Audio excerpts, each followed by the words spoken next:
Ephesians chapter 5, verses 15 to 20. Understand what is the will of the Lord. Brothers and sisters, watch carefully how you live, not as a foolish person, but as wise, making the most of the opportunity, because the days are evil. Therefore, do not continue in ignorance, but try to understand what is the will of the Lord.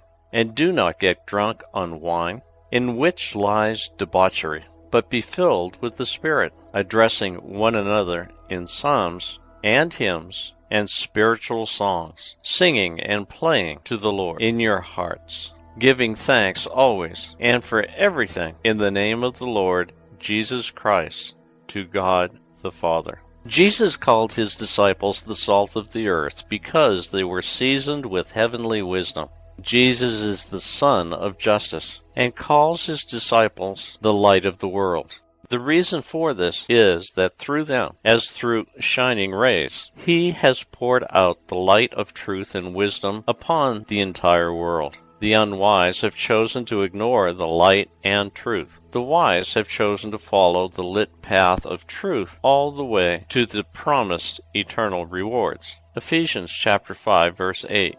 For once you were in darkness, but now you are light in the Lord. Walk as children of light, for the fruit of light is found in all that is good and right and true, and try to learn what is pleasing to the Lord. Take no part in the unfruitful works of darkness, but instead expose them. The Bible cautions us to live in a sensible way in our present world, but we often ignore this wise statement and go our own way. We become unwise Christians and forget to take the kinds of safety measures we typically should to avoid Satan's snares. Wise Christians are not suspicious, but seekers of light and truth in a careful, watchful way.